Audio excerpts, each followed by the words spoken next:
You ever notice how the voice in your head never seems to want to shut up? I can't do this. I'm not good enough. What if I fail? What if they laugh at me? And eventually you stopped hearing it as a voice. You start hearing it as you.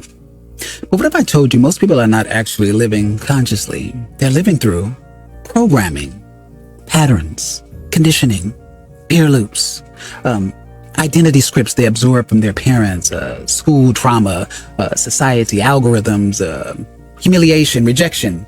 And because those thoughts repeat every single day, people mistake repetition for truth. That's the trap.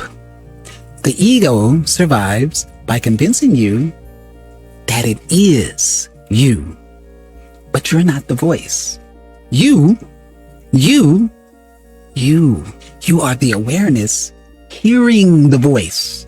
And the moment you realize that, the prison door starts cracking open. Here's the scary part. The ego would rather keep you miserable than let itself die. The ego, the thoughts in your head, the programming, the incessant mitote, as they call it, so on and so forth. It would rather keep you miserable than let itself die. Yes, it's alive. That's why people defend their limitations. I can never do that. That's just who I am. I always get screwed over. I'm just unlucky. No. That's not identity. That's programming wearing your face. You see, the ego builds a cage and then convinces you the cage is your personality. And anytime you try to grow, the ego panics because growth threatens the identity that it has built. That anxiety, that fear, that resistance, a lot of times that's not your soul speaking, if we can even refer to as your soul, because you are a soul with an ego. That's the program trying to survive. Some of the thoughts in your head aren't even yours. Think about that. A child gets told, you're difficult. You're lazy. You're weird. People like us struggle. Don't dream too big. And after hearing it on and on and on and on, after hearing it enough, the child stops hearing it as information. Now it becomes identity. Now they say, I'm anxious. Now they say, I'm shy. I'm not leadership material. Who decided that? Who installed that program? And why are you still obeying a script that may have been written by people who were trapped themselves? That's what a wolf uncaged really is. A wolf uncaged is remembering who you were before the programming. Most people don't even know who they are anymore. They perform identities for survival. Of course, you have to mention social media because social media made it worse. Now people rehearse personalities. Now people curate emotions. They build entire characters. The tough guy, the victim, the boss babe, the intellectual, the villain, the spiritual guru. And eventually, the mask fuses to the face. That's why people get angry when their identity gets questioned. Not because it's true, but because they built their entire sense of self around it. And without the mask, they don't know who they are anymore. Oh, the most powerful thing you can realize is this. You are not your thoughts. Think about it. If you can observe a thought, then the thought cannot be you, right?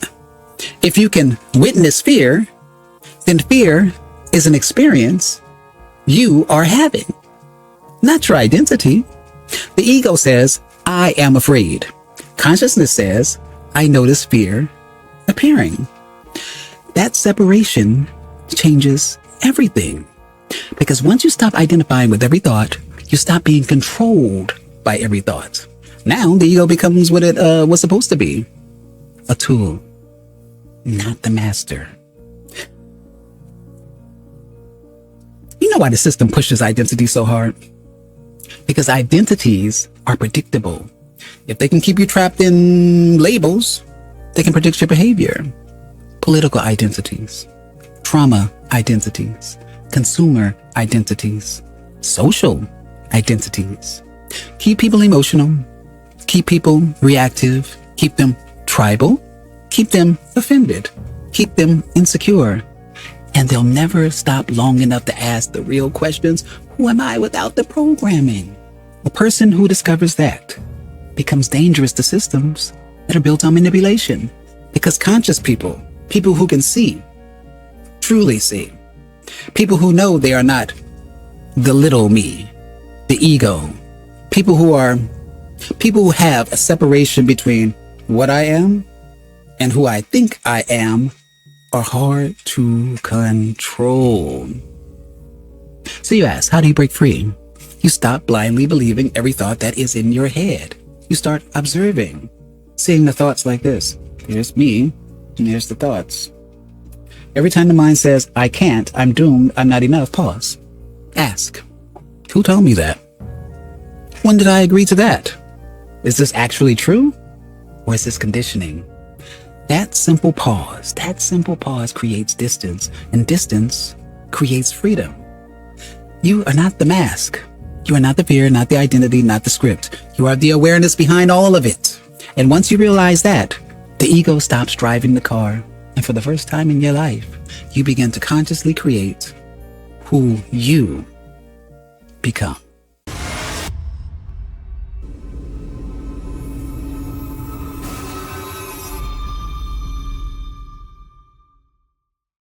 If you found something in this video that sparked a thought, shifted your perspective, or just made you feel more grounded, consider showing some love by buying me a coffee.